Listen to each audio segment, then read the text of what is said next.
আমরা পৃথিবীর যে কোনো প্রান্তে যখন দেখি কোনো জাতির ওপর, কোনো রাষ্ট্রের ওপর বিভিন্ন সময় আঘাত আসে, তখন নানা রকম গান বাঁধা হয়, নানা রকম নাটক কবিতার জন্ম হয়। বাংলায় সে 1905 বঙ্গভঙ্গের সময় থেকে রবি ঠাকুর নানা গান কবিতা লিখেছেন। স্বাধীনতা আন্দোলনের বিভিন্ন সময় বিপ্লবী গান লেখা হয়েছে।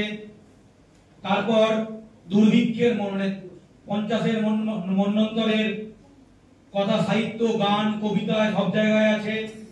খাদ্য আন্দোলন হোক, নকশাল আন্দোলন হোক বা ভূমি সংস্কার হোক, সবকিছুর বিচ্ছুরণ আমরা দেখতে পাই শিল্পী সত্তার মধ্য দিয়ে, তার কবিতার মধ্য দিয়ে, গানের মধ্য দিয়ে। এই সময় বাঙালি জাতির যে সংকট, বাংলা ভাষায় কথা বলা যেখানে পাপ মনে করা হচ্ছে, বাংলা কোনো ভাষাই নয়, এটাই তো উপযুক্ত সময় যারা বাংলা ভাষার সৈনিক, যারা বাংলা ভাষায় কবিতা লেখেন, যারা বাংলা ভাষায় গান করেন, যারা বাংলা ভাষায় নাটক করেন, যারা বাংলা ভাষায় লেখেন, যাই করেন, প্রতিটা বাঙালি হিসাবে মূলত আরো বেশি করে শিল্পীদের এই সময় তো গর্জে ওঠার সময়।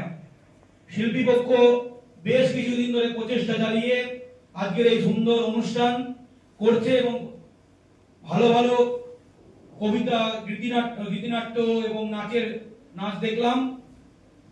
এবং আমি এখানে যারা নেই, যারা দূর থেকে দেখবেন, তাদের একটাই কথা, যারা বাংলা ভাষায় কথা বলেন এবং সাহিত্য চর্চা করেন, শিল্প চর্চা করেন, সিনেমা অভিনয় করেন, নাটক করেন, দূরে দূরে থাকবেন না, একটু গর্জে উঠুন।